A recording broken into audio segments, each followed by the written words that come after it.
The first thing I remember about that morning is the sound of pens clicking. Not one pen, but many, a polite rhythm that filled the space like a small mechanical choir. The walls were glass, so clear that the ocean looked closer than it really was. From this high above the cliff, the waves seemed rehearsed, each one folding into the next with obedient grace. Someone had decided this meeting room needed a view. Someone else decided I should sit at the far end of the table, where the air conditioning hummed a little louder. The realtor kept smiling the way professionals do when they are paid by the hour. He gestured toward the document stack, all white edges and gold clips. I noticed the reflection of sunlight moving along the marble tabletop, thin and trembling, as if even light felt nervous here. Daniel was standing near the center, my only child, speaking to a cluster of lawyers who nodded without listening. Amelia sat beside him, legs crossed, manicured nails resting on her phone like small weapons. When she finally looked up, her eyes paused on me, not unkindly, but distantly the way one might look at a forgotten coat left on a chair. "Mother, we just need your signature," she said. Her voice was soft, measured, coated in the sugar of control. "Once this is done, everything else falls into place." I could taste the coffee they had served earlier, lukewarm and bitter, but I kept my cup untouched. The paper in front of me smelled faintly of ink and arrogance. The top page bore my name printed neatly above a line, Sylvie Sparks, grantor of power of attorney. Power of attorney, such a heavy phrase for such a small space. Daniel glanced my way. "Mom, it's straightforward. You sign, the closing goes through, and we all move forward. You've read this before." His tone tried for patience but landed somewhere between command and apology. I wanted to ask him if he remembered the last time we spoke without a contract between us. I wanted to remind him that moving forward sometimes means leaving people behind, but I said nothing. Silence is cheaper than argument, and it buys more time. I traced one finger along the line that waited for my name. My handwriting used to be steady. Now it shook just slightly, enough for people to think it meant weakness. Let them think it. Weakness is the most convincing disguise. The lawyer cleared his throat. "Mrs. Sparks, would you like me to summarize the key points?" he asked, kind but rehearsed. He had said that same sentence hundreds of times before, and it had never once been for someone who mattered to him. I smiled. "No need, I understand perfectly." Across the table, Amelia leaned forward, her perfume filling the short distance between us. "It really is for your benefit," she said. "This way you won't have to worry about any property taxes or transfer fees. Daniel and I will handle all of that." Her smile was bright enough to leave shadows. For a second I saw the woman she could have been if greed hadn't made her so certain of herself. Then she turned away and the image dissolved. A gust of wind pressed against the glass wall. The ocean flashed silver, then gray again. The realtor began to shuffle papers, eager to keep motion in the room. People like him fear stillness. Stillness means someone is thinking. I lifted my pen, felt its weight, and then set it down again. The small metallic click drew every head toward me. "Before I sign," I said quietly, "I'd like to understand why my name is still listed as title holder if I'm not part of the transaction." A pause rippled through the group. Amelia laughed, a sound that landed too sharply. "Oh, that's just a technicality. You know how records are. Outdated systems, slow updates." I met her gaze. "Outdated systems tend to keep better memory than people." Daniel exhaled through his nose, impatience hidden poorly. "Mom, please, we've gone through this. Let's not make a scene." The word scene hung between us like smoke. Everyone in the room pretended to be busy with their documents, pretending not to watch the small play unfolding at the end of the table. I almost pitied them. Almost. The realtor tried to rescue the moment. "If Mrs. Sparks has any questions, we can address them after the signing," he said. "For now, let's proceed so the notary can validate." I felt the vibration of my phone in my bag. One discreet buzz, then silence. Grace Lang. The name flashed briefly on the screen before fading. No one noticed. I did not move to answer. Amelia slid the pen closer to me. "Go on," she said, her voice dipped in honey. "It's just paperwork." Paperwork, as if lives were made of pages and ink. I thought of all the times paper had defined the borders of my world. The deed to my first home, the birth certificate I signed alone, the letter from the insurance company after my husband died. Each sheet had weighed less than air and yet changed the gravity of everything. I took the pen again and turned the document over, scanning the fine print. There, buried among the clauses, was the sentence that mattered: full irrevocable authority over the property and its associated assets. They wanted the land, the estate, and the silence that came with it. My pulse steadied. The room narrowed until it felt like a stage, and I the only actor aware of the audience. I could hear the faint ticking of the wall clock counting down to the moment they thought would crown them. Then the door opened. 2 men entered, one in a charcoal suit, the other holding a leather folder. Their footsteps were soft but deliberate.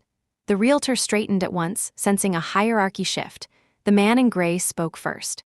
"Apologies for the interruption," he said. "We were told Mrs. Sparks would want to review the final set of closing documents." Amelia's smile froze. "We already have them," she said quickly. "Everything's ready." The man turned to me.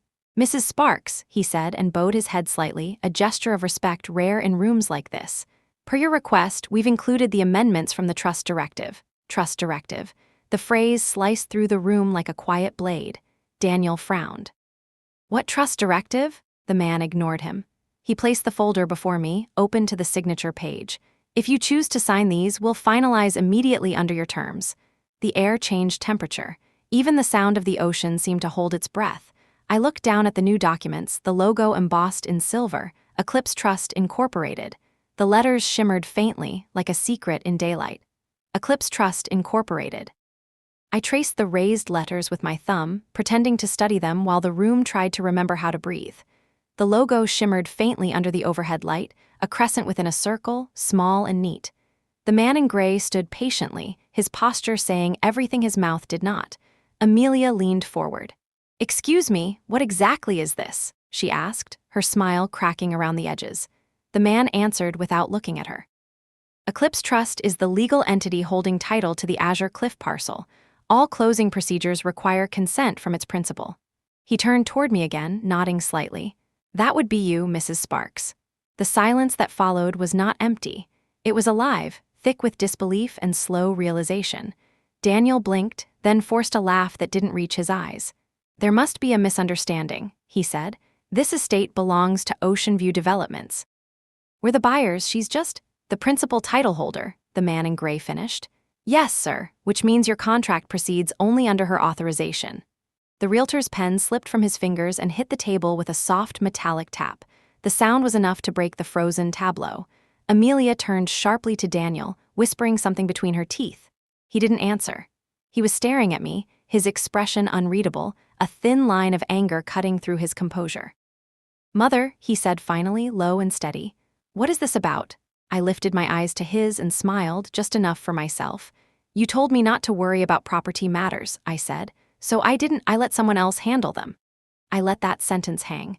There was no need to say her name, Grace Lang. She would remain invisible just like we planned. Amelia's voice sharpened. "This is absurd. You're not in any position to control this transaction." The man in gray raised one brow, his tone professional but unbending. "Ma'am, the ownership records filed with the California Land Registry confirm otherwise. Mrs. Sparks' signature is the only one that can authorize or deny transfer." The air felt heavier. Even the soft hum of the air conditioner seemed to fade. I could hear my own pulse, slow and steady, like a clock that knew it was right. Amelia's chair scraped the floor as she stood. "Daniel, say something." He opened his mouth, then closed it again. For the first time in years, my son didn't have a script. The lawyer's words were still circling the table, and each rotation stripped another layer off the illusion they'd built together. I looked down at the contract in front of me. The lines of text swam for a moment, but I already knew every word by heart. I had read them so many times in my quiet basement, the lamp flickering beside a cup of tea, the sea whispering through the cracks in the window. I had imagined this very moment so precisely that now it felt almost gentle. "You've known all along," Amelia said, her voice trembling. "You've been playing us." I shook my head. "No, I was listening." The man in gray slid the pen toward me, the one they had tried to force into my hand moments earlier. Its polished surface caught the light like a blade. "Whenever you're ready, Mrs. Sparks," he said. I didn't look at Daniel or Amelia. I looked through the glass wall at the endless gray sea. It stretched beyond everything. Names, contracts, promises. I thought of the first morning I moved into their house, how the air had smelled like paint and possibility. I thought of the years that followed, of each insult filed away quietly like coins dropped in a jar. This was simply the day I counted them. I signed. One stroke, then another, slow and deliberate. The pen glided easily, as if it had been waiting for this signature all its life. The man in gray nodded to the notary, who stamped the page with a crisp metallic thud. "Confirmed," he said. Daniel finally spoke, his voice breaking through the stunned quiet. What did you just sign? I placed the pen down, aligning it carefully with the folder's edge. The final authorization, I said, the one that determines who this estate belongs to. Amelia's eyes darted between me and the folder. It belongs to us, she shouted. You said you'd help us. We've already invested everything. I met her anger with calm. And I have helped you, I said. I made sure your names will be remembered, just not in the way you hoped. Her lips parted, but no sound came. Daniel's jaw tightened, confusion warring with fury. The man in gray closed the folder and turned to me again. Thank you, Mrs. Sparks. The Haven Light Foundation will be notified within the hour. Haven Light? Daniel repeated, the word landing like a foreign language on his tongue. What is that? A charitable foundation, I said simply, for women who have nowhere else to go. The realization spread through the room like ink in water. Amelia stepped back, her face pale. You gave it away, she whispered. You actually gave it away. I stood slowly, gathering my bag. Not away, I said, just somewhere it will be of use. The lawyer nodded and left quietly, followed by the notary. The realtor mumbled something about needing to make a call and slipped out as well. Within seconds, the room that had been full of voices became a chamber of silence.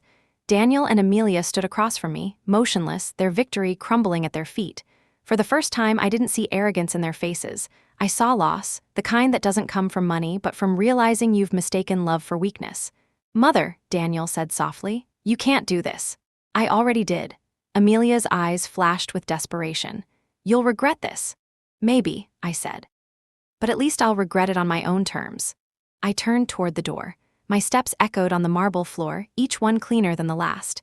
The elevator waited at the end of the corridor, its doors shining like a mirror. I could see my reflection as I pressed the button, older, smaller, but still there. The same woman they had dismissed, only now she was whole again. As the elevator descended, I watched the numbers change. 10, 9, 8. Each floor peeled away another layer of fear. When the doors opened, the sea air rushed in through the lobby's open windows. I inhaled deeply, letting the salt and wind fill my lungs. Outside, the world looked different. Brighter. Not softer, never that, but real. The kind of brightness that comes after a long storm when you finally see what's left standing. I walked to the edge of the terrace overlooking the cliff. The ocean below roared faintly, folding over itself in rhythm. I leaned on the railing, feeling the metal cool beneath my palms. The sky was a wash of pearl gray, the same color as the folder now lying upstairs with my name on it. People say revenge feels like fire. They are wrong. Fire burns and ends quickly. This was water, slow, patient, inevitable. For years they thought I was silent because I was afraid. They were half right. I was afraid of losing what little family I had left, of being forgotten. But fear, when you let it breathe long enough, becomes something else. It becomes precision. Behind me, I heard the elevator doors close. The sound faded into the hum of the wind. Somewhere in the distance, a gull cried, sharp and brief, before disappearing into the fog. I took one last look at the horizon. The sea stretched endlessly, its surface calm again. For the first time in a long time, I felt the same way. And then I walked away. The drive home was quiet except for the waves. I could see them flickering through the windshield, their white edges flashing like distant cameras. The coastal road curved and dipped as if it were thinking about changing its mind. I kept both hands on the wheel and let the silence fill every space the radio used to occupy. It was easier that way. The house appeared at the end of the street like a memory I had once loved but no longer trusted. The paint had peeled near the porch rail, though Amelia would say it was part of the design. The windows glowed with warm light. It looked like home from far away. It always did. When I stepped inside, the air carried the faint smell of lemon cleaner and disappointment. Everything was neat, arranged by someone who believed symmetry was proof of success. The new dining table gleamed like a sheet of glass, reflecting the chandelier's small crystals. It replaced the oak table I once found at a flea market, the one I had polished every Sunday afternoon while the smell of cinnamon rolls filled the kitchen. I used to love this place. I really did, before it began to shrink around me. At first, it was only small things. Amelia replaced my curtains with linen ones she said matched the color scheme. Then she moved my rocking chair into the garage because it didn't fit the aesthetic.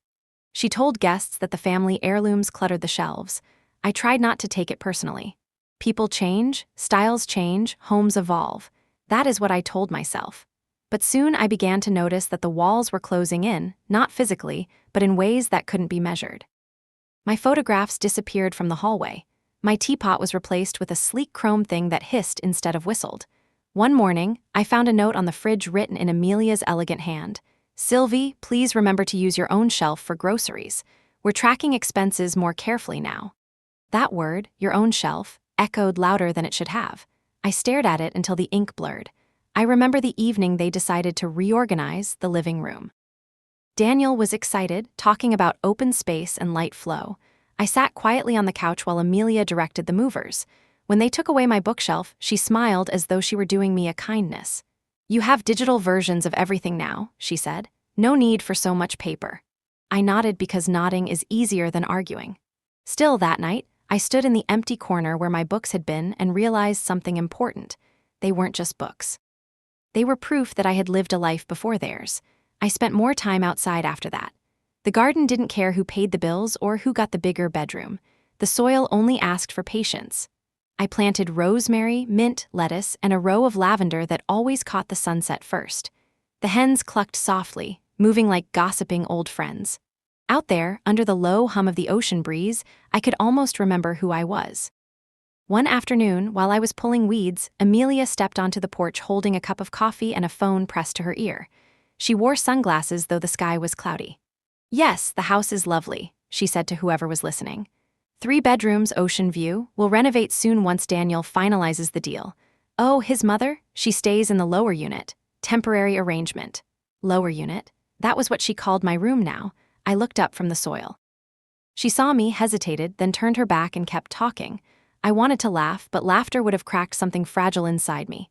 Instead, I brushed the dirt from my knees and whispered to the plants, "We're temporary too, I suppose."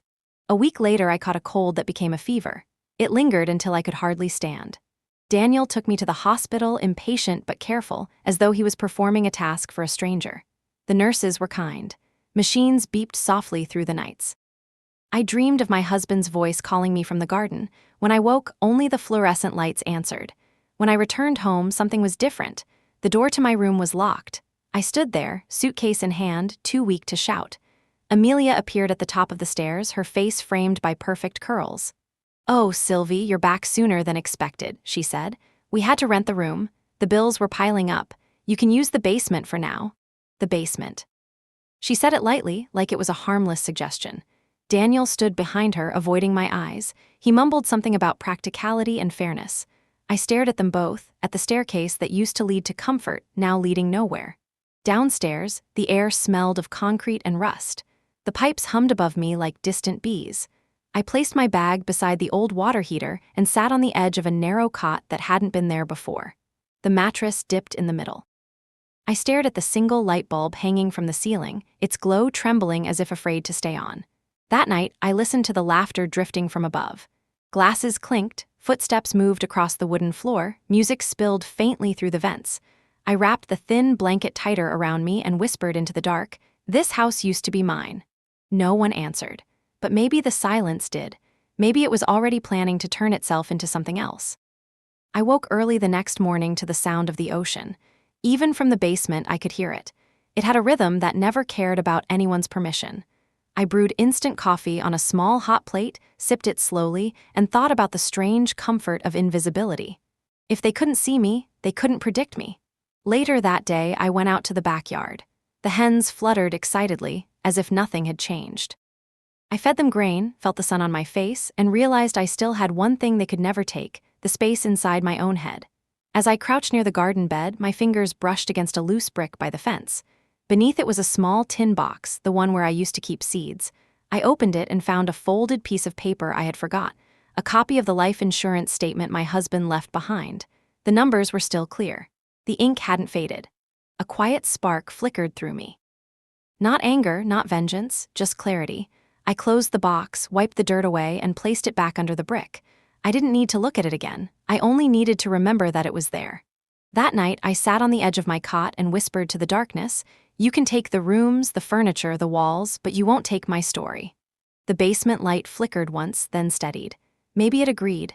I kept the house quiet for a week. I moved like a shadow between the basement and the garden, between the garden and the market, between the market and the basement again. I said little. I listened to everything. People tell you who they are when they think you are done listening.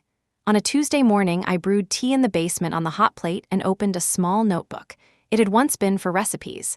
I turned to a blank page and wrote a title across the top in a slow hand. Ledger. I wrote the first entry. The day they called my room a lower unit, I did not write long paragraphs. I wrote sentences that fit on one line, clean cuts. No extras. The more I wrote, the more the shape of the last few years appeared, the way a negative appears in a tray of developer under red light. I did not add anger to the ink. I did not need it. Facts have their own temperature. In the afternoons, I went upstairs when no one was home and stood in the doorway of the kitchen. A new stainless kettle sat where the old enamel kettle had whistled for years. The refrigerator hummed like a thing at work. I opened it and put my groceries on my shelf. My shelf. I shut the door gently and placed my palms on the cool steel. Then I went back down the stairs and added a second entry to the ledger. The day the bookshelf left and the walls began to forget me. On Thursday, I took the bus into town. I wore an old navy coat that had belonged to my husband and a scarf I had knitted during a long winter when Daniel was small and refused to sleep. The city was bright and busy. People hurried with phones in their hands and their eyes somewhere else. I walked into a bank with tall ceilings and a lobby that liked the sound of its own shoes. I asked to speak with someone in private. They gave me a glass office with a plant that had never been watered enough. The manager was young and smug, and then he read a number on a screen and became respectful. Respect has such a simple trigger in some people. He asked me if I needed cash. I told him I needed quiet. He understood and produced a form. When I left the bank, the wind had shifted and the ocean smell had moved further into the city. I stood on the corner by the bus stop and dialed a number I had not called in years. It rang twice, and then I heard a familiar voice. It sounded like gravel underwater and honey poured over it.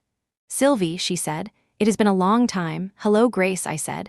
There was a pause that felt like we were both looking at the same old photograph. Then she laughed softly. "So, it is time." "It is time," I said. We met that evening in a place that served strong tea and stubborn toast. The waiter thought we were sisters. We did not correct him. Grace wore a simple black dress and a pair of glasses that could cut through fog. She asked questions in small units and let the answers grow roots. I told her enough. I kept the parts that belonged to memory instead of money. She wrote nothing down until the end, then she wrote 3 words on a napkin and slid it to me. Eclipse, trust, invisible. I smiled. Invisible does not mean gone. Exactly, she said. It means the work can breathe without an audience. We set the bones of it that night. The trust would live on paper in a place that respected privacy. It would own nothing noisy and everything essential. It would lend and it would hold.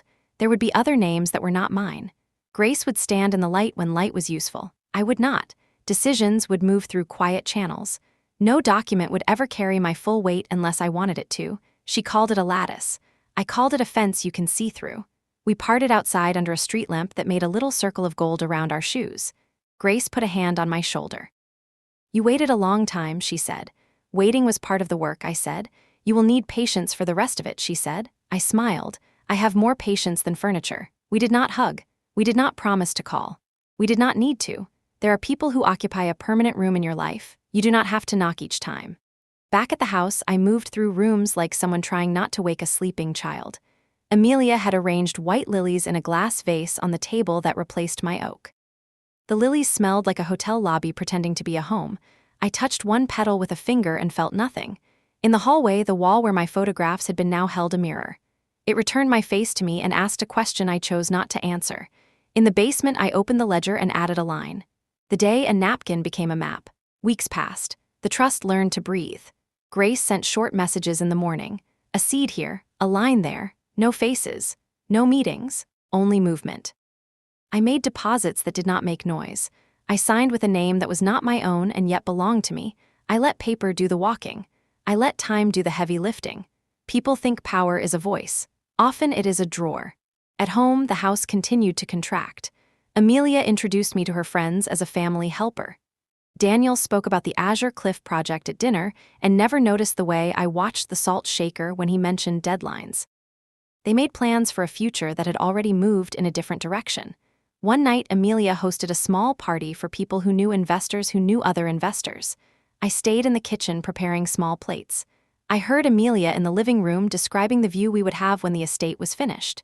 She practiced the word hours until it sounded like a prayer. A man asked about financing.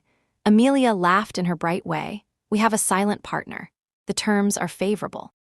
The partner will not be a problem. She looked at Daniel. He nodded.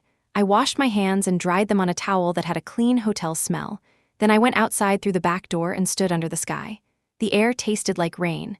The hens had already settled on their roosts and made soft sounds that felt like forgiveness. I looked at the fence and the loose brick where the tin box slept. I did not touch it. I did not need to. Some knowledge is warmer when it stays underground. Winter light came and went. The trust grew its small branches. Grace sent a message with a single sentence. We now own the ground lease. I read it twice. Then I turned off my phone and stared at the ceiling of the basement where the pipes hummed their old metal song. I added to the ledger. The day the soil came home. When Amelia discovered a problem with their deposit schedule, she shouted on the phone to a person who kept their voice even. She walked through the rooms like a storm in heels. Daniel avoided my eyes for days. I kept cooking. I kept tending soil. I kept my mouth closed on purpose. One evening he came to the basement doorway and watched me fold laundry.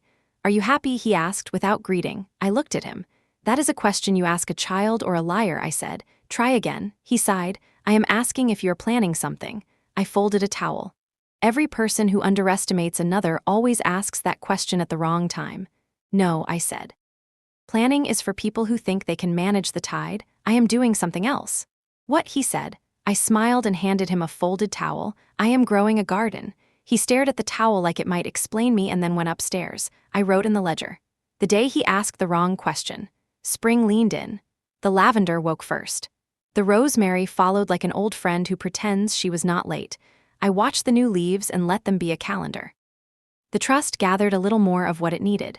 Grace sent a message with only 3 words. All approvals secured. I breathed out and felt the breath go all the way to the soles of my feet. I made soup and brought a bowl to the basement for later. I placed a second bowl on the counter upstairs for Amelia. She took it without thanks and said they had a final closing date. She said it like a victory.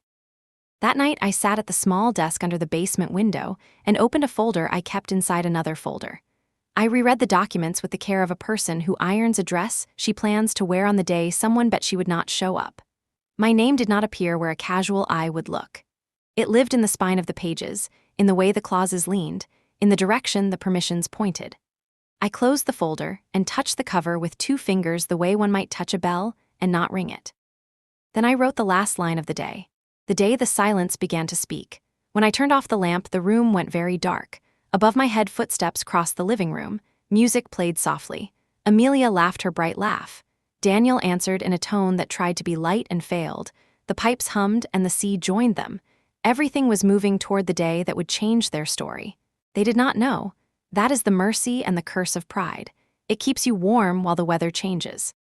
I lay back on the narrow cot and listened to the rhythm of the house. Somewhere a window clicked in its frame. Somewhere a faucet dripped and then remembered not to.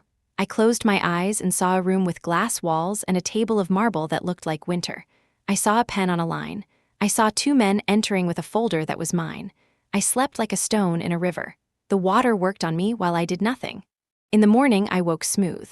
I used to believe silence was a kind of defeat. I thought the person who spoke last always won, but silence has weight if you learn how to place it. After the night I finished my ledger, I began to see how stillness could tilt an entire house. The days passed with the rhythm of ritual. I cooked breakfast, tended the garden, watered the rosemary, and marked the small entries in my notebook. Each entry was a seed. She called me tenant again. He forgot my birthday but remembered a deadline. The handwriting grew tighter, like a net pulling itself closed. Grace's messages came less often but carried more force. Eclipse active, proceeding to secondary acquisitions. I reread that one 3 times. She never said more than she needed to. I learned to read what lived between her words. One afternoon, Amelia invited friends for brunch.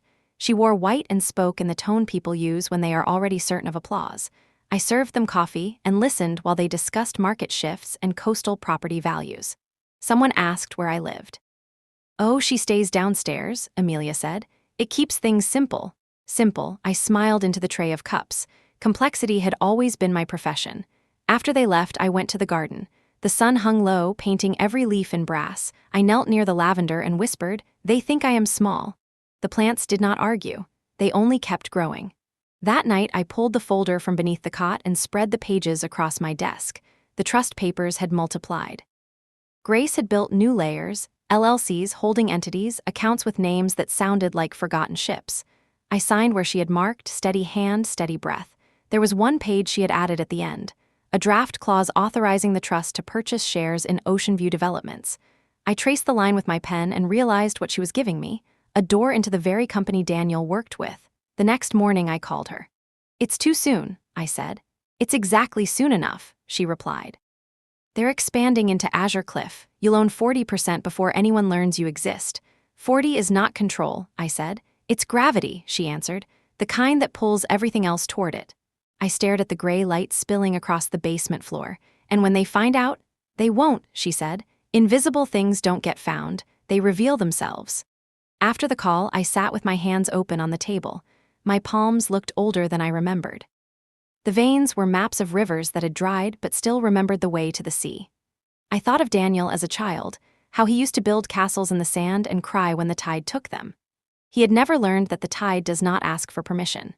By early spring, the trust owned a quiet share in everything that touched the estate project: construction supply, legal escrow, even the staging company that would one day fill the rooms with furniture Amelia could brag about. I read the monthly statements like other people read prayers. Each figure was a small sentence in a language only I spoke. One evening Daniel knocked on the basement door. He rarely knocked. "Can we talk?" he asked. I set down my ledger and motioned to the chair. He sat but did not meet my eyes. "We're close to finalizing the Azure Cliff deal," he said. "There's an investor providing bridge financing, anonymous trust out of Oregon. The rate is generous." I almost laughed at the word generous. "And you trust them?" I asked. He smiled faintly. "We've checked the paperwork. Everything is legitimate. This will change everything for us." For us? He still used the plural even when the subject was only himself. He looked around the basement as if seeing it for the first time. "You should move upstairs after we close. There'll be space." I nodded slowly. "Space," I said. "That's nice." When he left, I opened the ledger again and wrote a new line. "The day the bird flew into the cage by choice." Later that night, I stood by the basement window watching the lights of passing cars brush across the ceiling. Above me, laughter spilled from the living room. Amelia's voice was bright again, Daniel's softer, agreeable. They were talking about the view they would have when the new house was finished. I whispered to the darkness, "You already have the view, you just don't see who is watching." The darkness did not answer, but the hum of the heater deepened as if it understood. The following week, the first payment from the trust went through. Grace sent confirmation at dawn, deposit executed, control clause pending. I stared at the screen until the words blurred, then I went upstairs to make coffee. Amelia was in the kitchen wearing a robe and tapping on her phone. She looked up, surprised. "You're up early," she said. "I couldn't sleep." She smiled faintly. "Nerves about the big deal?" "Something like that." She poured coffee into a mug that read Boss Lady in gold script. I watched the steam curl above the rim. "Once we move to Azure Cliff, you'll love it," she said. "There's a small guest suite. You can stay there whenever you want." Whenever I want. Words that mean rarely, if ever. "I'll think about it," I said. She nodded, satisfied, and went back to her phone. I finished my cup, washed it carefully, and placed it upside down on the rack. In the garden that afternoon, the wind carried a faint smell of salt and rain. The hens scratched near my feet, unbothered by the coming storm. I picked a sprig of rosemary and held it between my fingers. Its scent was sharp, clean, awake. "You don't need to shout to be heard," I told it. That evening, I added one more line to the ledger. The day patience grew teeth. The first storm of the season rolled in at dawn. The air carried that thick metallic taste that comes before rain, and every window in the house rattled as if testing its hinges. I stood in the garden long enough to feel the first drops hit my face, then went back inside before Amelia could notice. She hated when I brought wet footprints into her polished world. In the basement, I made tea and opened the ledger. The paper curled slightly from humidity, but the ink held steady. I ran my finger over the last entry, "The day patience grew teeth." The page looked finished, but I could feel the next line waiting. By noon, the wind was howling against the house, loud enough to drown out voices upstairs. I sat by the window and watched water stream down the glass like handwriting I could almost read. Somewhere above, Amelia's heels tapped across the hardwood, sharp and restless. A door slammed, then another. Daniel's voice followed, low and strained. It was strange how easily you could tell the weather inside a marriage by listening from below. Later, when the rain softened, I went upstairs. Amelia was pacing the kitchen with her phone pressed to her ear. "That can't be right," she said. The investors' funds were supposed to clear this morning. You said Tuesday at the latest. I paused in the doorway. She turned, startled. For a second, she forgot to hide her expression. It was the look of someone who just realized their reflection had changed. She lowered her voice. "We'll sort it out," she said to whoever was on the line, then forced a smile at me. "Just a minor delay." "Rain does that," I said. "It slows everything down." When she left the room, I noticed a document open on the counter, an email printout with the Eclipse Trust header at the top. The sight of it almost made me laugh. They had no idea how close they were to the truth, how much of their world already rested in my quiet hands. I poured myself a glass of water and went back downstairs. The rain had eased into a steady rhythm, like the sound of slow applause. Grace called that evening. "Funds held as instructed," she said. "They'll have to request release formally." "Let them wait," I replied. "They'll panic." "I'm counting on it," she chuckled softly. "You were always better at patience than I was." "I had more practice." After the call, I wrote another entry in the ledger, the day the storm tested the roof and found it hollow. Days passed. The tension upstairs thickened like humidity before thunder. I could hear it in the way Daniel sighed over dinner, the way Amelia's laughter came a fraction too late. She began spending long hours on her laptop, whispering numbers to herself. Daniel snapped more often, his voice tight with frustration. One evening he came down to the basement again. He didn't sit this time. He stood near the door, rain dripping from his jacket. "The investors holding the funds," he said. "Some technical clause, Amelia's furious." "I can imagine," I said. He hesitated. "You've been quiet lately." "Nothing new there." "Maybe talk to her," he said. "You calm her down." I smiled faintly. "Do I?" He sighed and rubbed his temples. "I don't know, everything's falling apart. Just stay out of it, okay?" "Of course." When he left, I closed the door gently and turned to the mirror leaning against the wall. The reflection that looked back at me was calm, older, and no longer frightened. I had become invisible in their world, and invisibility, I realized, was not emptiness. It was camouflage. 2 weeks later, Grace sent another message: voting rights consolidated. 40% confirmed. I stared at the screen. The words looked simple enough, but they carried the weight of an earthquake. 40% meant no decision could move forward without me. No sale, no contract, no dream house on the cliff. That night, I lit a single candle and placed it beside the ledger. I turned to a new page and wrote, "The day the floor shifted under their feet." The next morning, Amelia knocked on the basement door. Her tone was sugary but cracked around the edges. "Sylvie, we're heading out to finalize some paperwork. The developer wants us there by noon." I nodded. "Big day." She smiled too quickly. "Yes, and please remember to stay available. They might need your signature for something minor." "Something minor," I repeated.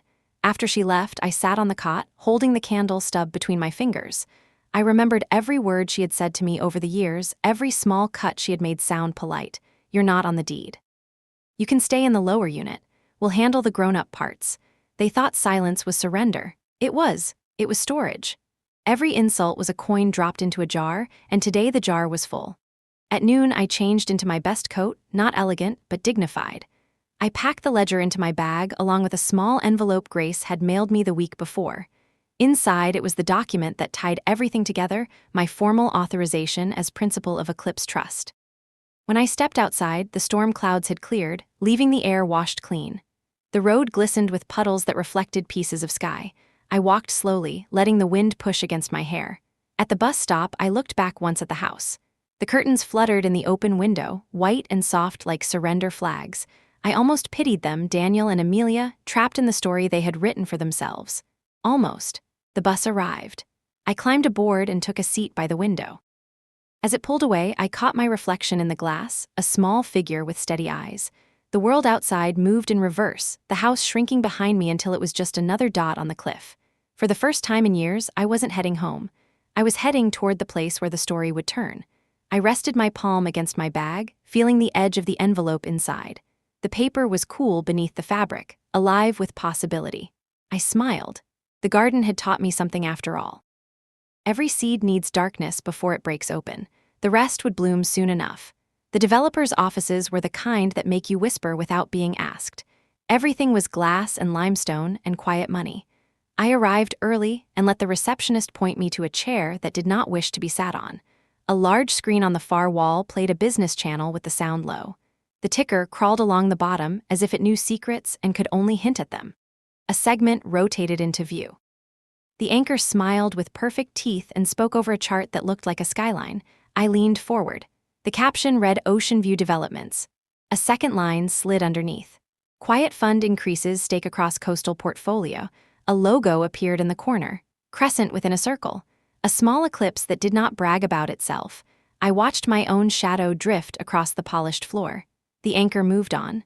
The room resumed its neutral temperature. When I looked down at my hands, they were folded so neatly that for a moment I did not recognize them. They looked like hands that had always known where to rest. Daniel and Amelia swept in with the damp glamour of people who had been running and wanted you to admire the running. She wore a cream suit that turned the hallway into a runway. He wore the same jacket as always, but with his shoulders a little higher. He saw me and lifted his chin. "You are early," he said. I smiled. I like to watch the ocean change color. Amelia kissed the air near my cheek.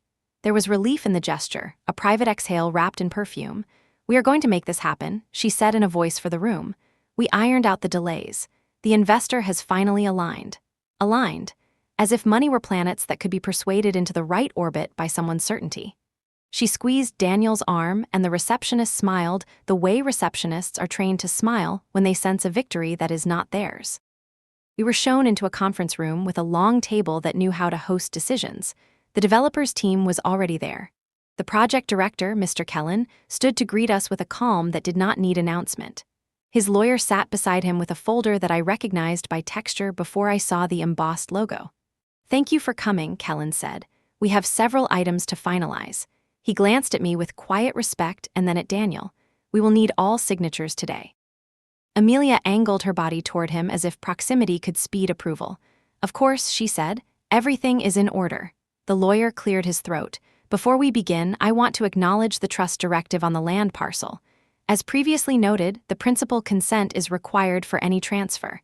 He looked at me when he said principal. The word landed softly and then stayed where it fell. We sat. Folders opened like careful mouths. Someone brought in water in glasses that made ordinary water look expensive. Papers slid back and forth. There was a rhythm to it, a choreography. I had learned the steps long ago. I performed them with an ease that did not advertise itself. Amelia handled her side of the conversation like a conductor. She spoke of schedules and milestones. She gestured at renderings on a screen where the estate appeared in morning light and evening light, and that special light that only exists in sales. Daniel backed her with numbers that sat straight in their chairs. He was always good with numbers. He had never learned that numbers can be loyal to whoever holds the pen. A break was called. People dispersed into small islands. I stood near the window and watched a gull balance on the lip of the building across the street. The bird lifted one foot, tucked it, and then decided on both again. Even balance requires rehearsal. Amelia came to stand beside me. Her smile had softened into something almost human. "Thank you for coming," she said. "I know these meetings are not your favorite. I like rooms that teach me something," I said. "And what does this room teach you?" she asked. "That gravity is not loud." She looked puzzled for a breath and then laughed as if I had told a joke with an ending she could not hear. "We are going to take care of you," she said. "Once we close, everything will change. You will have your own space." She paused. "Your own shelf," she added, with a playful tone that wanted to turn a wound into a charm. I looked at her reflection in the glass instead of at her face. The reflection made her look softer than she was. "It is kind of you to offer," I said. The break ended. We returned to our seats. Kellen resumed with a list. The lawyer handed me a form that required my consent to release the ground lease into the new structure. He explained every clause, though he knew I already knew them. I listened with the patience of someone who had learned that dignity is often a quiet repetition of what you already understand. Daniel signed a page and slid it to Amelia. She signed and slid it back, the pen graceful in her fingers. She looked up in triumph and met my eyes. There was a sparkle there that did not belong to joy. It belonged to a rival. Kellen nodded to the lawyer, who produced a second stack. And now the consent of the principal. The room tilted a degree or two. It was so small that only the people who had learned to see would have felt it. I placed my fingertips on the top page. The text was the same as it had been in my basement. Here the paper had a different weight, the weight of witnesses. I read the first sentence as if it were new. It said the same thing it had said at my desk under the humming pipes. It said that the ground did not move without me. "Before we proceed," Kellen said, "we should address one item." His tone was even, but even tones can also be doors. There has been a formal instruction issued by Eclipse Trust regarding the disposition of any title once consent is given. Amelia sat a fraction taller. Instruction from the investor, she said brightly. Wonderful, we are fully aligned. Kellen looked at her and then at me. His eyes were polite and exact. The instruction comes from the principal. I kept my face quiet. Silence is a shawl. You can wrap it tighter without anyone noticing. Daniel shifted in his chair. What instruction? Kellen gave a small nod to the lawyer. The lawyer slid a single page to the center of the table. It faced me. The print was black and calm. The heading bore a foundation name that sounded like morning. He tapped the corner lightly. At the time of consent, the parcel will be transferred into Haven Light Foundation with the principal's stipulations as recorded. He paused and let the words sit with us. The developer recognizes this disposition. Our role is to effect the transfer according to the principal's direction. The room held itself very still. Somewhere a vent clicked. Outside, a gull drew a white mark in the air and then erased it. Amelia spoke first. This is a joke. No, the lawyer said gently. She turned to Daniel. Say something. Daniel looked at me the way a man looks at the sea after it has crossed his line in the sand. Mother, what are you doing? I set my hands flat on the table and felt the cool come through the paper. I am doing what I said I would do, I said. I have come to sign what is mine to sign. You cannot just give it away, Amelia said.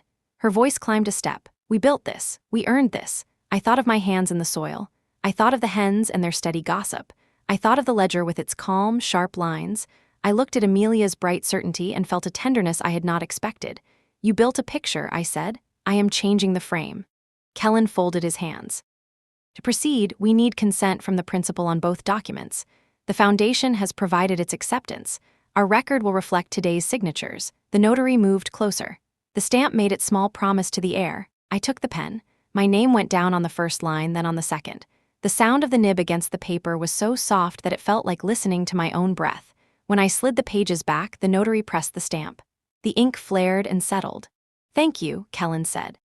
His voice had a respect in it that did not need decoration. We will execute immediately. Amelia stood so fast that her chair bit the floor. You planned this, she said to me. You waited and you planned and you let us do all the work. I stood more slowly. Waiting is work, I said, so is listening. Daniel pushed his chair back and faced the window. His shoulders were a straight line drawn with a ruler that had slipped.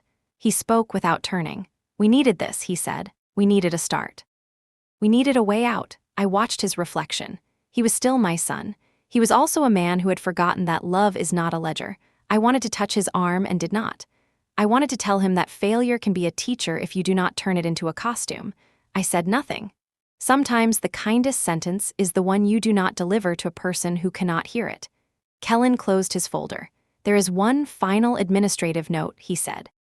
The principal has required that the lobby plaque at Haven Light include 2 honorary sponsors. He read the names carefully, as if reading a blessing. Daniel Sparks, Amelia Hart Sparks. Amelia stared. That is cruel. No, I said, that is memory. The meeting dissolved the way meetings do when the center has spoken and the edges have no more script. People shook hands. People avoided eyes. A small army of emails left the room without legs. I collected my bag. I thanked the receptionist on the way out.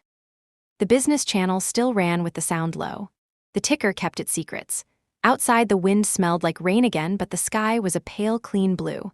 I stood under it for a moment and let it talk to me. A gull came close, changed its mind, and went somewhere else. My phone vibrated once in my pocket. A message from Grace. 4 words, all filings in motion.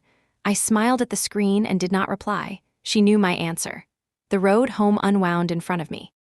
It looked different now because it was. The world does that when you tell it your true name. At the bus stop, a man in a suit asked if I knew which line went to the waterfront. I told him. He thanked me and hurried away. I watched him go and thought of Daniel walking fast through years, always chasing a line on a horizon that moved when he moved. I thought of Amelia polishing her reflection until she could not see through it. I thought of my garden waiting for me with the evening light collecting in the lavender.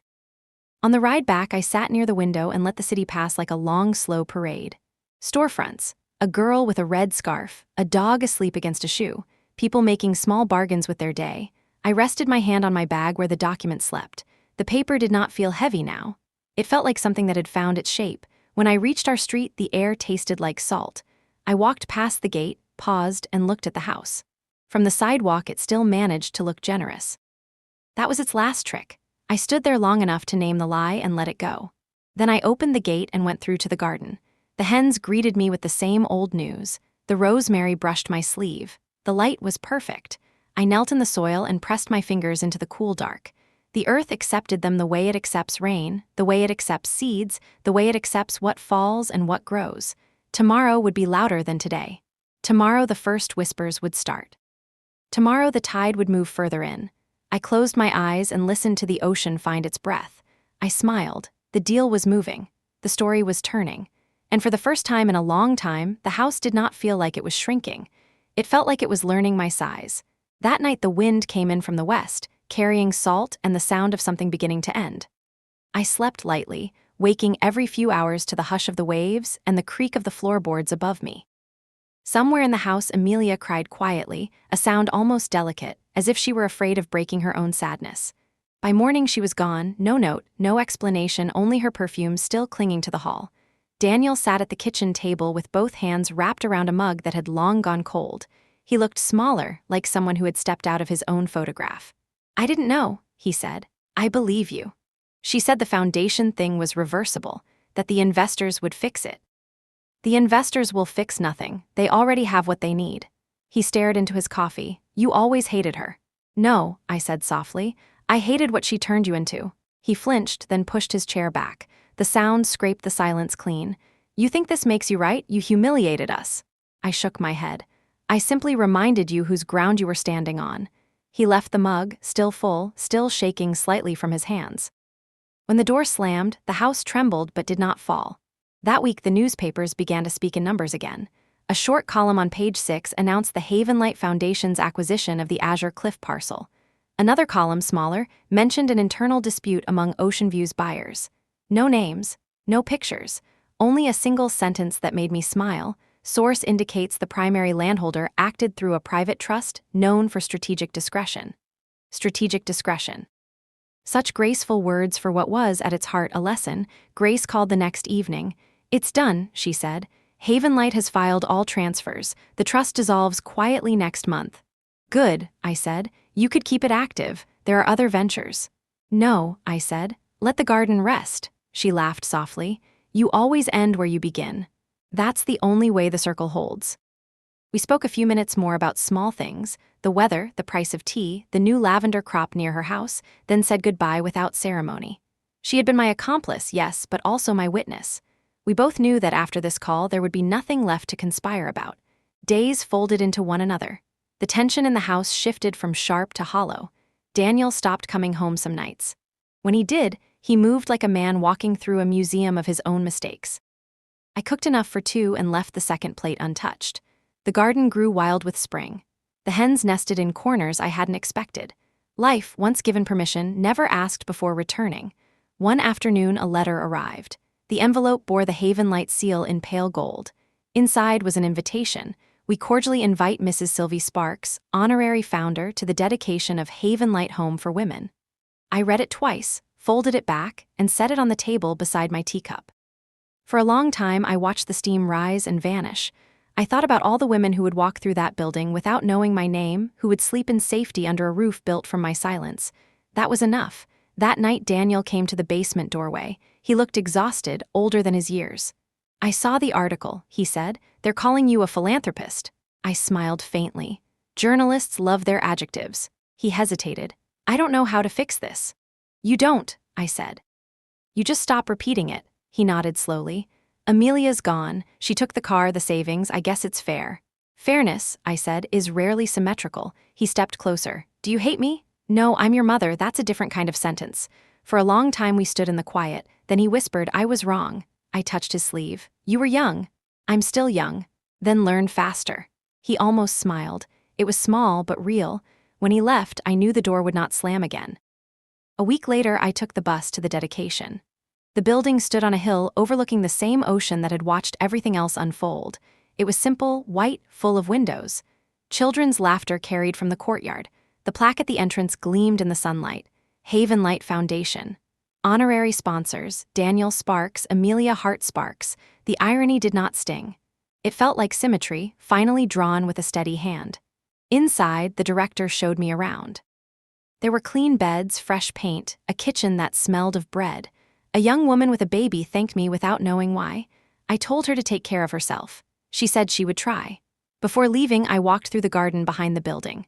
Rows of rosemary and lavender already lined the path. The wind carried the same sharp, clean scent I had always loved. I knelt, pressed my palm against the soil, and whispered, "Grow." The earth accepted the word. When I returned home that evening, the sky was violet with the last light. The house was quiet. In the distance, I heard Daniel closing the gate. The hens rustled in their coop. I sat on the porch and opened my ledger one last time. The final page waited, blank but patient. I wrote slowly. The day the house stopped shrinking. Then, beneath it, the day silence found its voice.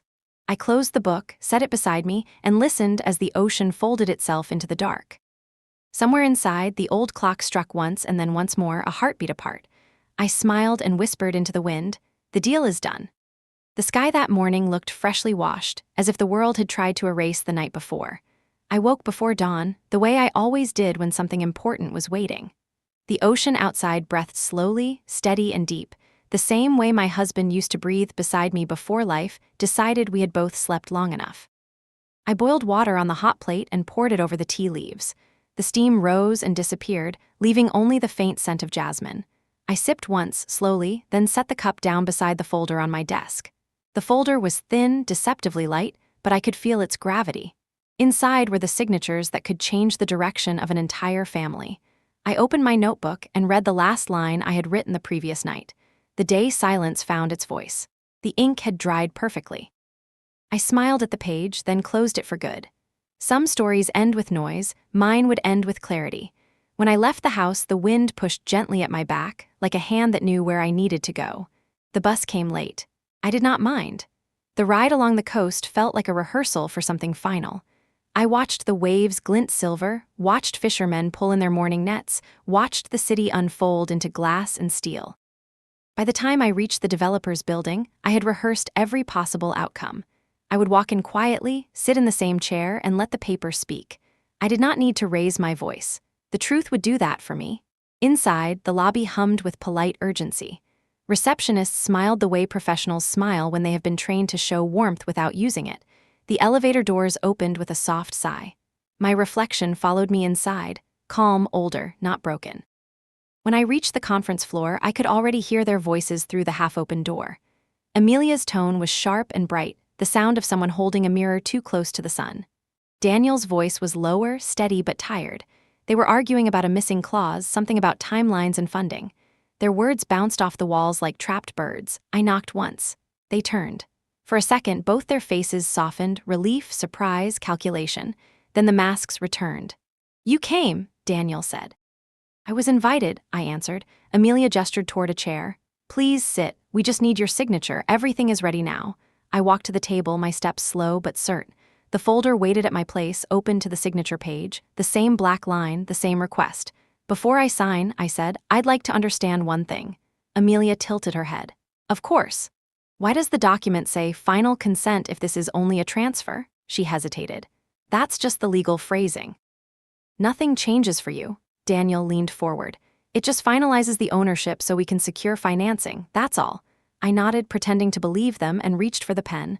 My hand did not shake. I drew a small breath, then placed my signature where they expected it. The ink bled slightly into the page. I handed the pen back. "There," I said softly. "All done." Amelia exhaled in triumph. "Finally." She turned to Daniel. "I told you she'd cooperate once she saw it was safe." Daniel smiled in relief. "Thank you, Mom. This means everything to us." I stood and adjusted the strap of my bag. "I know." As I reached the door, it opened before I could touch it. Mr. Kellen stood there, composed as always, followed by his lawyer. Behind them came a notary and a young assistant carrying a briefcase. "Mrs. Sparks," Kellen said, inclining his head. "Thank you for coming. We can begin the transfer now." Amelia frowned. "The transfer we just signed." "Yes," Kellen said. "We are proceeding according to the directive issued by the principal through Eclipse Trust." Daniel blinked. "The what?" The lawyer opened the briefcase and removed a thin stack of papers. He laid them on the table and turned the first page toward Daniel and Amelia. "Under the trust's instructions, ownership of the Azure Cliff parcel and all related assets is hereby conveyed to Haven Light Foundation." For a heartbeat, the room forgot how to breathe. Amelia's eyes darted across the page, desperate to find a loophole that wasn't there. Daniel's lips parted, but no sound came out. The silence that followed was thick enough to see. You can't be serious, Amelia whispered. This isn't legal. The lawyer looked at her gently. It's entirely legal, Mrs. Sparks. The trust owns the property. Mrs. Sparks, as the principal, authorized this transfer. Daniel turned to me, his voice cracked. You did this? I met his eyes. Yes. Why? Because you taught me to sign things I don't understand. I thought it was time you learned how that feels. Amelia slammed her palm on the table. You've destroyed us. I shook my head.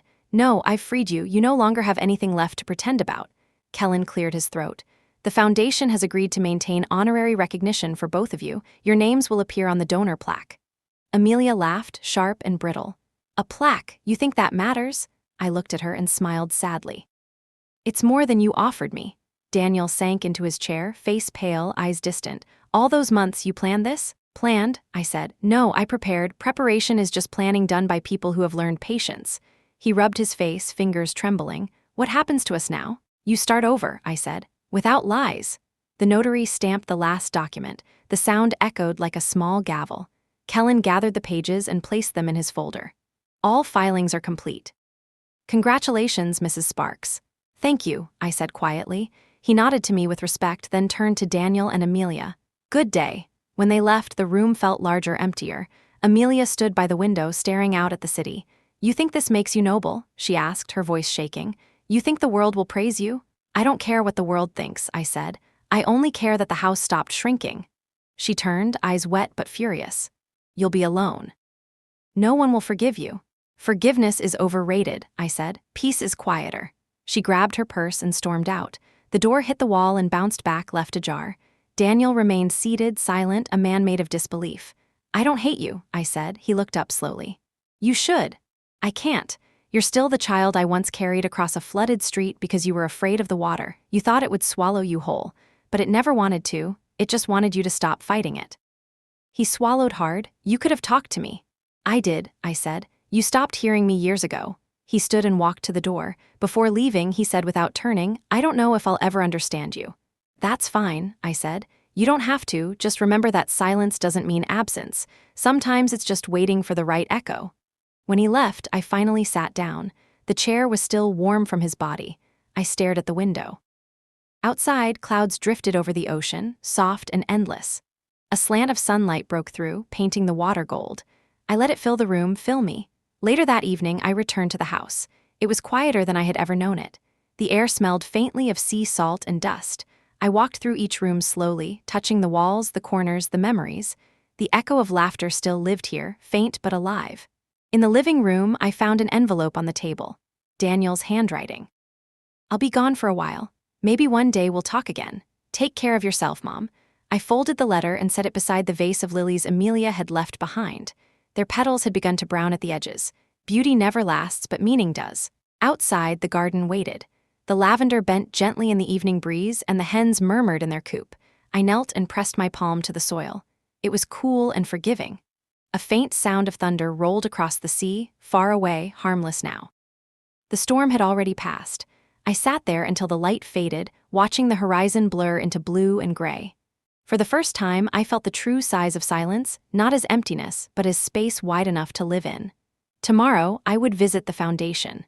Tomorrow, they would begin planting the first herbs in the courtyard garden, using soil from this very house. I smiled at the thought. Everything circles back if you give it time. When the last of the light vanished, I whispered into the air, You wanted my signature. Now you have my story. The wind moved through the rosemary and carried the scent toward the sea. I let it go. And for the first time in years, I didn't feel small at all. The morning after the transfer, the town woke with new weather. Not rain, not wind.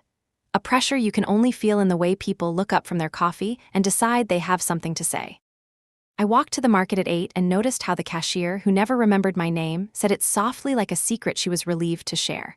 Good morning, Mrs. Sylvie, she said. Lovely day. It was. Sunlight ran along the roofs like a ribbon being pulled. I bought eggs, wildflower honey, and a paper I did not open until I was home. The front page held the war and the economy. The story I cared about lived inside, printed without drama, 2 paragraphs long. Havenlight Foundation finalizes acquisition of Azure Cliff parcel. Sources confirm the transaction proceeded under the authorization of the principal landholder, acting through a private trust. Renovations begin this summer. The facility will serve women seeking safe transitional housing. There were no names. There did not need to be. People know how to add names on their own. I folded the paper and set it beside the kettle. The garden pulled me outside. The morning smelled of mint and damp wood. The hens trailed me like a procession, hopeful and unembarrassed. I broke off a sprig of rosemary and held it beneath my nose. It smelled like clean decisions. By noon, the phone began to ring. The first calls were polite. The director from Havenlight confirmed the installation schedule for the plaque and asked whether I preferred serif or sans serif for the lettering. I told her to choose whatever would be easiest to read for tired eyes. She laughed and said tired eyes are the kind that read with the most care. The next calls were not so polite. A reporter wanted a quote in your own words, Mrs. Sparks. I said my words had already been used for the week. A neighbor asked whether the plaque would really say those names. I said yes. She made a noise that meant both good and finally. Around 3, a message arrived from Grace. Silence on our end. The lattice has dissolved. I stared at that sentence a long time.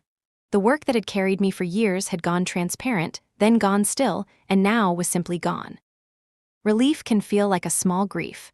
I let it pass through me and out the other side. Toward evening, a different noise began. Not my phone, other people's phones. The neighbor's teenager plays the news too loudly, the bar on the corner keeps the television above the bottles, the bus driver lets the radio chatter between stops. I heard my house mentioned in places where it had never been invited. It was not my name, not yet. It was the shape of me, which is the same as a name if you trace it long enough. A friend from the library texted a link to a clip that was already making its way across town. A voice I knew too well, airy with wine and victory. The moment we close, I am sending her to a facility. 2 birds, 1 stone. The person on the other end laughed. The clink of glass. The sound of a chair sliding back on hardwood that might have been my floor. I did not remember how that sentence had been captured. I remembered the evening. People on the patio. Laughter that made the rosemary twitch. I had stood in the kitchen doorway with a tray and listened to the future trying to speak in the rude voice of the present. Maybe the microphone was a phone left face down. Maybe it was a memory finally deciding not to be private any longer. In the end, the delivery system mattered less than the truth. The truth was the whole clip. The truth walked without limping. It reached the church first. Things like that always do. By morning, ladies who had once praised Amelia's taste now stood in a circle that was not a circle and said words that cut with clean edges.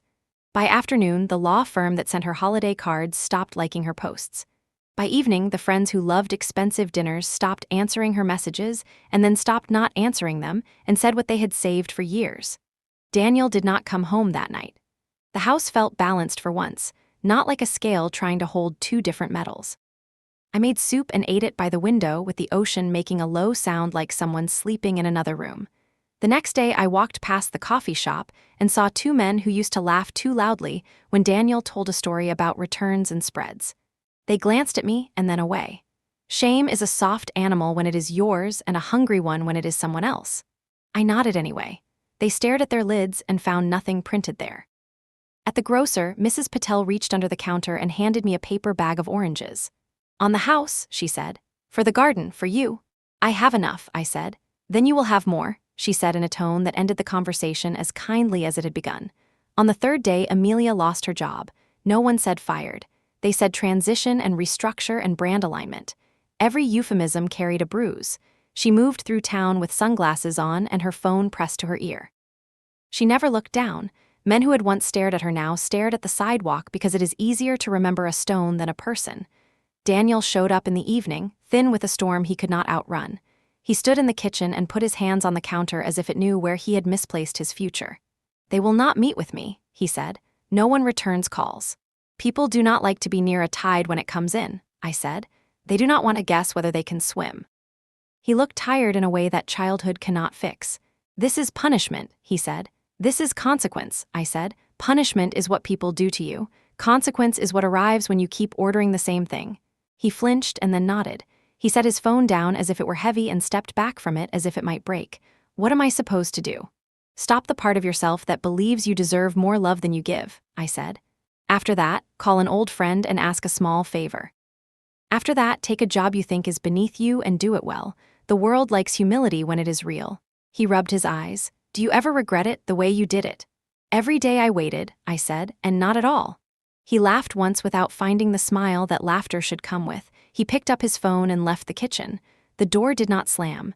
Progress looks like that when it first arrives. It has manners. News began to settle into habit. The clip lived for a cycle and then became a cautionary tale people told with small edits that made them feel wise. The Foundation's press office sent a quiet announcement about the renovation schedule and volunteer training. A pastor whose voice could persuade rain to take a break wrote an editorial about care. The city council voted to expedite permits. The workers at the site put up a fence that did not apologize for being a fence. I visited the hill and found the crew planting the first stakes for the herb beds. The foreman asked what to plant by the southern wall. I said rosemary on the corners, lavender in a line, mint only where there is stone to contain it. He smiled and wrote it down like a spell. On my way back, an older woman stopped me at the bus stop. I had seen her before near the pier, feeding gulls in a coat that used to be blue. She held my wrist with a hand that shook. "I heard," she said, and her eyes filled as if the ocean had finally found a way inside them. "Thank you." "For what?" I asked gently. "For making a door where there was only wall," she said. "For someone like me." She released my wrist and wiped her eyes with the edge of her sleeve the way people do when they do not trust paper to be kind. I wanted to hug her and did not because I did not want to, but because there are moments that should be kept whole and not turned into anything else. The bus came. I sat by the window and watched her become smaller and then simply part of the street again. We are all part of the street. We only forget when our shoes are new. At home, I found a letter slipped under the door. No envelope, Daniel's handwriting. "I am selling the boat. I do not know why I bought it. I never wanted the ocean. I only wanted other people to see me near it." I put the note with the others in the kitchen drawer, where we keep corks and rubber bands and bandages that pretend they will be needed less often than they are. I wanted to write back. Instead, I went into the garden and sat on the low wall and closed my eyes. The sound of the sea has layers when you stop letting it be only one thing. There is the push. There is the pull. There is the far voice that says I was here before you and will be here after you, and if you listen, you can borrow my rhythm for a while. I listened until my breath adopted that rhythm, and then I stood up and watered the mint with the care you give to things that will overgrow you if you are not careful. The next morning, I walked to the hill again. A small banner had been hung on the temporary fence, "Haven Light," in letters that could be read by eyes that had been crying. A volunteer hammered a sign into the grass that listed a day and a time for training. She missed twice and made a face that was more child than adult. I took the hammer from her and set the sign in 3 true blows. She laughed and said I made it look easy. I told her everything is easy when you have been practicing for longer than anyone suspects. On my way home, I stopped at the little shop that sells seed packets and advice you do not need until later. The owner, who always wore shirts the color of cheerful vegetables, pointed me to a display of perennials and then, without comment, rang up my order and slipped 2 extra packets into the bag. "For your new place," he said. I opened my mouth to correct him and did not. Yes, my new place. The hill and the garden behind the clean white rooms. The plaque that would tell a story even to people who did not want stories and only wanted to get through the day. That night late, the doorbell rang. I knew who it was before I opened the door. The air brings the shape of certain people ahead of them like a herald. Amelia stood on the porch. No suit, no sunglasses, a sweater that agreed with the weather. She held herself carefully, like an apology she had not practiced yet. "May I come in?" she asked. I stepped aside. She entered with that particular slowness of people who have forgotten how to be guests. The kitchen felt too clean for the conversation waiting there. She sat at the table. I stood because some balances should not be altered by furniture. "I lost everything," she said, the words flat, a list without commas. "The job, the friends, the apartment we were going to rent near the water. The respect, I did not know respect could leave." "It leaves quickly," I said. "It comes back slowly, if at all." She looked up at me with eyes that had been rinsed by a hard week. "I was cruel," she said. "I made a home smaller and called it progress. I am sorry." There it was, not elegant, not strategic. The simple sentence people carry for years and then finally set down because their hands are tired. "I accept your apology," I said. "It is yours. Keep it. Carry it. Use it when you build the next rooms." She let out a breath that had been sitting at the top of her chest. "Do you hate me?" she asked. "No," I said, "but I am not your audience anymore." She nodded once as if that line had been waiting for her and finally had arrived with her name on it. She stood. At the door she paused. "They will all remember this as your revenge," she said. "They will be wrong," I said. "It is my correction." When she was gone, I stood in the doorway a while and let the wind draw a line under the evening. In the distance, the ocean turned over in its sleep and adjusted the silver on its surface. I went to the basement and opened the ledger. There was one clean page left. I dated it. Then I wrote only 2 words: fallout, stillness. I closed the book and set it on the shelf. Tomorrow I would begin another notebook with a different title. Not a ledger, not a plan. A simple garden journal. Planting notes. Rainfall, first bloom, last harvest. The kind of record that admits it is not trying to control anything, only to notice. I turned off the light and let the dark be what it is when you stop making it into a lesson. Above me, the house did not creak. It rested. It had learned how. The morning of the dedication began with low fog crawling along the coast like a thought that hadn't yet decided whether it should stay or leave. I woke early, earlier than usual, and for a moment I lay in bed listening to the stillness. Even the hens were quiet, as if the whole world had agreed to hold its breath until the sun made up its mind. I dressed simply: gray dress, wool coat, the small silver brooch Daniel had given me when he was 12. The mirror showed an ordinary woman, but the air around her carried a weight that didn't belong to age. When I stepped outside, dew clung to the lavender and turned every stem into glass. The path to the gate was soft from last night's drizzle. I locked the door and let the key rest in my pocket like a keepsake I hadn't yet decided to return. The bus was almost empty. I took my usual seat by the window, the one that let me watch the sea. Waves rolled in lazy spirals, brushing the shore with a rhythm older than any of our plans. I thought of how everything ends up learning that rhythm eventually, even stubbornness, even pride. The Haven Light building rose out of the fog like something that had always been there. White walls, wide windows, and a courtyard framed by herbs. The scent reached me before I even saw the entrance: rosemary, mint, lavender, all whispering the same patient song. Volunteers moved briskly, arranging chairs, tying ribbons, placing name cards that the wind kept rearranging. A few journalists stood near the fence, murmuring about light and composition. The director of the foundation, a tall woman with tired eyes and kind hands, spotted me and hurried over. "Mrs. Sparks," she said warmly, "I'm so glad you came." I smiled. It seemed rude not to attend my own correction. She laughed softly. "Then come, we'll begin soon." We walked through the courtyard together. Every bed had been freshly planted, the soil still dark with morning water. She stopped near the central fountain where the plaque waited under a white cloth. The sight of it made my heart tilt. A small crowd had gathered by the time the ceremony started: city officials, donors, staff, and a few faces from the town who had watched the story unfold from the safety of distance. There were polite smiles, camera flashes, the murmur of rehearsed kindness. The director stepped forward and spoke first, her voice steady, practiced, sincere. She talked about compassion, about community, about how one act of quiet generosity could ripple into something larger. People nodded. Some pretended they had understood silence their whole lives. Then she turned toward me. "Today we honor the woman whose vision made this possible," she said. "Mrs. Sylvie Sparks." The sound of my name in the microphone startled me more than I expected. Applause rose, soft at first, then growing, like rain beginning to believe in itself. I stepped forward, not to speak, but simply to be seen. I did not wave. I only nodded. The director lifted the cloth. Beneath it, the plaque gleamed in the light. HAVNLIGHT Foundation in honor of Sylvie Sparks, with gratitude to Daniel Sparks and Amelia Hart Sparks. For a long moment no one spoke. Even the wind seemed to pause. I reached out and touched the edge of the plaque with my fingertips. It was cold, smooth, real. A small sound came from behind me, the click of a camera shutter. Then another. The journalists had found their angle, but I wasn't thinking of them. I was thinking of Daniel. He was there. I hadn't seen him arrive, but now he stood at the back of the crowd, hands in his pockets, face pale but calm. When our eyes met, time folded into something simple again. After the ceremony, he waited by the garden gate.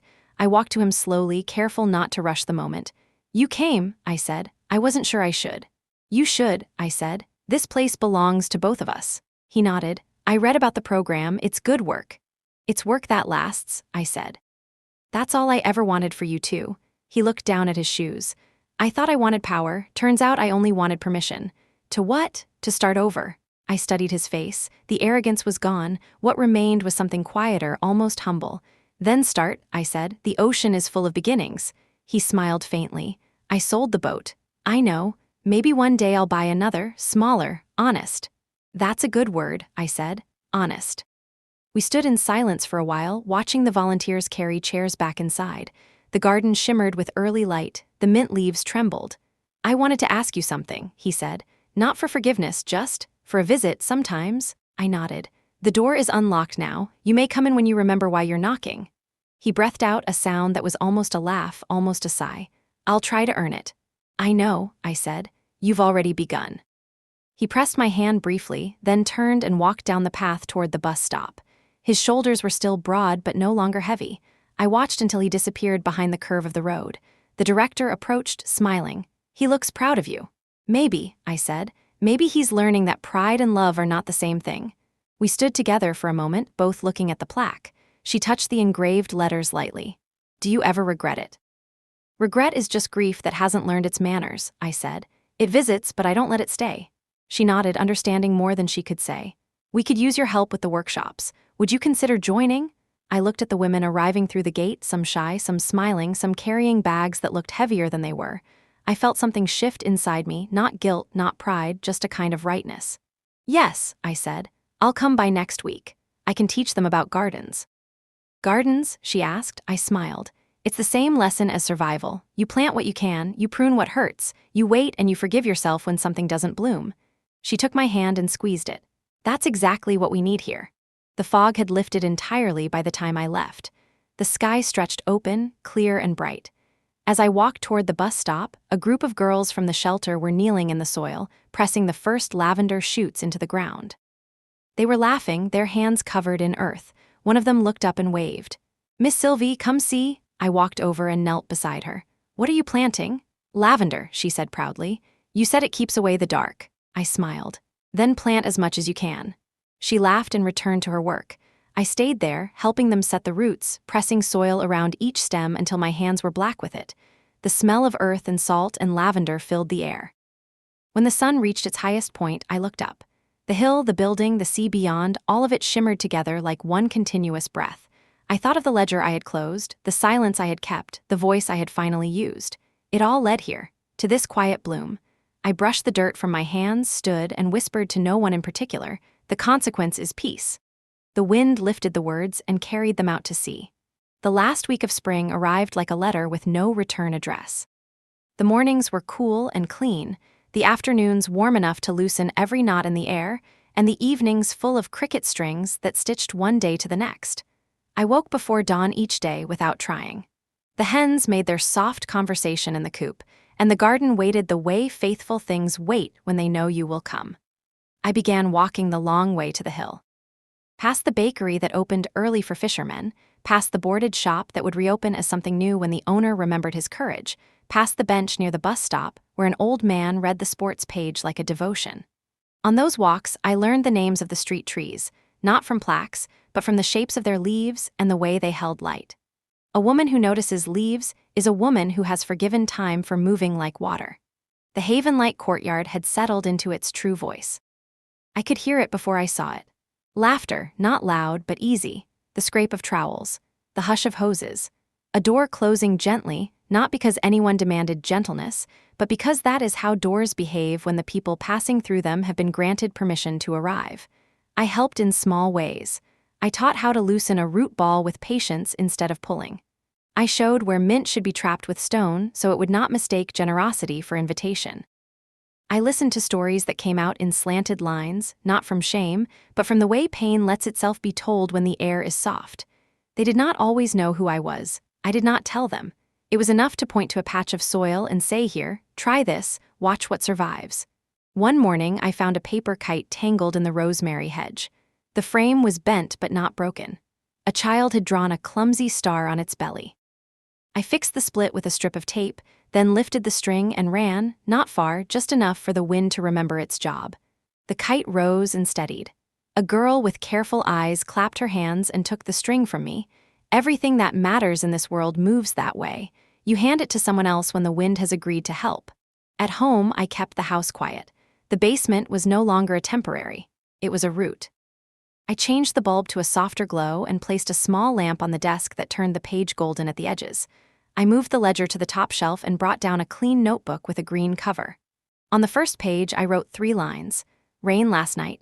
Mint in the corner bed spreading too fast. dreamed of a gate with the ocean behind it. Daniel visited on a Thursday afternoon. He came without announcement, which used to anger me and now felt like proof we were learning a new language. He stood at the back door and waited until he saw me see him. "May I come in?" he asked. "Come in," I said. "Take your shoes off, the floor thanks you." He smiled at that. He had brought groceries: oranges, oatmeal, a loaf of bread from the early bakery. He placed them on the counter as if placing a small promise. He moved differently in the room, less like a man trying to own the space, more like a man borrowing it carefully. "I got a job," he said. "What kind?" "Operations at a shipping yard. Night shift to start, paperwork, planning routes, sometimes loading if they are short. You will sleep badly at first," I said. "Then your body will make a contract with the moon." He laughed softly. "It is not glamorous." "Glamour is only useful to mirrors," I said. "Work is useful to people." He reached into his jacket and set something small on the table. A photograph, the three of us in a kitchen that no longer exists. I was younger. He was 11. Amelia had her hair back in a scarf because she had been painting a wall the color of a ripe pear. The wall in the photo looked like sunlight even at night. The boy in the photo held a wooden sailboat and believed that a basin could stand in for an ocean. He was not wrong. "Keep it," he said, "or throw it away. I only wanted you to know that I kept something real." "I will keep it," I said. "It is a window and a warning." He nodded. "I am trying to be both useful and kind," he said. "Start with useful," I said. "Kindness believes usefulness when it sees it." He poured us tea and did not ask questions that belonged to yesterday. We talked about the port, about how cranes move like giant patient birds, about how the tide has its own arithmetic that men pretend to have invented. When he left, he set his hand briefly on the doorframe as if saying thank you to a tree. That night, I dreamed the same dream again. The gate, the ocean behind it, the sign that said entry by invitation only. In the dream, I stood with the latch in my palm and did not open it. I woke before dawn and listened to the quiet enough to hear the smallest sounds within it. A hinge, a kettle, a page turning in a room with no one in it. The memory of a voice that once filled the house and then left a shape for me to walk around. On Saturday, Amelia wrote, not an email. A letter with real ink that had traveled in a bag with other letters and had sat overnight in a building that smelled of paper and hopes that do not expire. The envelope held my name in careful script. Inside, several lines without ornament. "Sylvie, I have moved to a short-term place across town. I have a job in a store that sells shoes to people who stand all day. My feet ache in a way that is educational. I am attending meetings where you say your name and what you are trying not to do anymore. Some evenings I walk by the water and pretend I am not thinking of anything. I am thinking of everything. I would like to visit, if you will let me." I set the letter down and waited to feel what I was supposed to feel. Anger did not come. Victory did not come. A tide moved through me that had no name. I waited until it passed, and then I wrote back on a plain card. 2 weeks from today, 4 in the afternoon. The garden, use the side gate. When the day came, the sky was clear with a line of clouds kept respectfully at the horizon. I watered the rosemary and the lavender and swept the flagstones not because I wanted the place to shine, but because rooms listen better when the floor is honest. At 4, the side gate clicked. Amelia stepped in, not as a conqueror, not as a defendant, as a person who had discovered gravity late and now respected it. She wore a blue dress and a cardigan with a missing button. She carried her hands like passengers who had bought a ticket and did not know the destination yet. We stood a few steps apart. The ocean spoke its low syllables beyond the fence. "This is a good garden," she said. "It is honest," I said. "It gives back what you give and it repeats your neglect." She smiled without trying to sell me the smile. "I have been repeating my neglect for years." "You are learning a new sentence," I said. "I am trying." We walked among the beds. She bent to smell the rosemary and surprised herself by crying. Not a performance, not a plea. The simple overflow of a person who has discovered that sorrow and relief sometimes share the same pocket. I gave her a cloth handkerchief because paper cannot hold that much salt. She held it to her face and breathed the cotton until her breath remembered itself. "Do you need money?" I asked. "No," she said. "The job pays enough if I do not pretend I need admiration." She sat on the low wall and looked at the gate. "I said terrible things. I made a plan for you that did not include you. You made a plan that did not include anyone who needed anything," I said. "Those plans are fragile. They are made of glass. They look like futures. They break like dishes." She nodded. "I do not know what to ask for." "Then ask for nothing and accept what is offered," I said. "That is how gardens begin." She wiped her eyes and laughed once. "Do you still hate me?" she asked, not as a test, but as a person who wanted a clean page. "I do not hate you," I said, "but the house you live in will never be mine again." "I understand," she said, and I believed her. She stayed an hour. She told me about the store and how women with tired ankles would sit and confess things to her while trying on shoes. She said she had learned to listen without offering correction. She said the listening was a kind of work she should have learned first. When she stood to leave, she looked at the gate and then at me. "May I come again if I earn it?" she asked. "Perhaps," I said. "The sign says entry by invitation only. Learn what invites, learn what does not." She nodded. She left by the side gate and closed it with a patient click. I stood there a long time, listening to the ocean show me how endings and beginnings share the same wave. That evening, I wrote in the green notebook. I came to the garden. She watered the rosemary with her eyes. Salt is also a way to bless. I slept well, better than I had in years. The dream came again, but this time the gate was already open and the ocean stayed exactly where it was supposed to be, which is everywhere and also not in the yard. The days after her visit arrived in a steady line. I did my chores with more attention than usual, not because chores deserve worship, but because attention is how you tell a day that it was chosen. I aired the blankets, oiled the cutting board, sorted the drawer where old keys live with rubber bands and instructions for appliances that have already forgiven us for forgetting them. On Tuesday, I carried a wooden board to the front fence. The board had been waiting in the shed, sanded smooth, unpainted. I stenciled the letters slowly in a brown that would grow gentle under sun. Entry by invitation only. I hung it on 2 small hooks so the wind could move through it. I stepped back and looked. The sign did not shout. It did not threaten. It gave a simple sentence to anyone who needed one. Around noon, a knock at the front door. Not the bell. Knuckles. The sound of someone who remembers houses belong to people before they belong to visitors. I opened the door and found 2 faces I recognized from a life I do not live anymore. A couple who had admired Amelia's taste when it made them feel as if taste could be shared by praise. Their expressions were careful, the way people look when they are about to apologize for the weather. "We heard she might be here," the woman said. "We wanted to bring her a casserole." She held out a dish covered in foil. It smelled like someone had tried to bake kindness and overcooked it. "She is not here," I said gently, "but you can leave the kindness. I know where to deliver it." The man looked past me, his eyes learning how to keep their balance in a room that did not invite them. He glanced at the sign, then back at me, and nodded in a way that meant he had not known such sentences could be public. They left the dish and their names and their relief. I closed the door and set the casserole on the counter. I wrote A on a small card and placed it under the edge of the foil. Later that day, I took it across town and left it by her door with a note that said, "Warm it slowly. Eat it with a spoon. Call no one while you are eating." On Thursday, rain returned with a drummer's patience. I repaired a section of the coop roof and returned the hammer to the drawer with the odd screws that all promised to fit something one day. When I came back inside, there he was. Daniel in the doorway, not wet because he had waited for the rain to light, not impatient because he had waited at all. "Do you have a minute?" he asked. "For you I have many minutes," I said, "but we will use only the ones that belong to today." He sat at the table and placed a folded paper in front of him. "There is a program at the port," he said. "Training, logistics certification. If I pass, I can move to planning and safety. Better hours, more honest responsibility."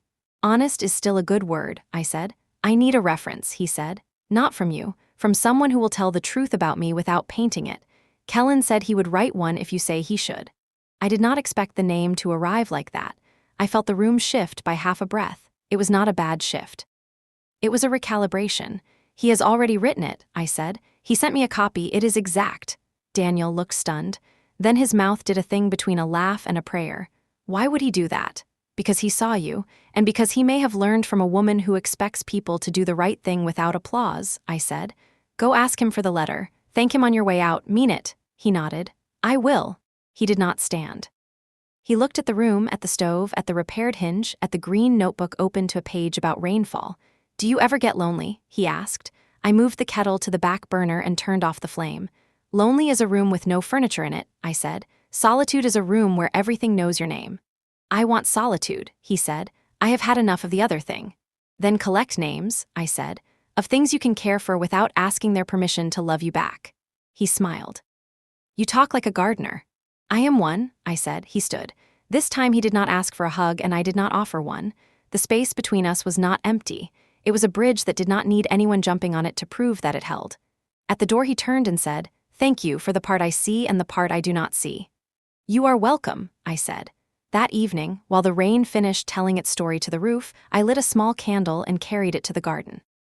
I set it inside a jar near the rosemary and watched the flame bend and settle. A neighborhood cat came to the fence and studied me like a question it did not plan to answer. When I blew out the candle, the smoke drifted up like a thin line on a ledger. Then the night ate it in a single bite. 2 days later, footsteps on the gravel. I knew the pattern. Amelia again, not at the side gate. At the front, she had come to read the sign. She stood there longer than necessary, hands folded, hair pulled back.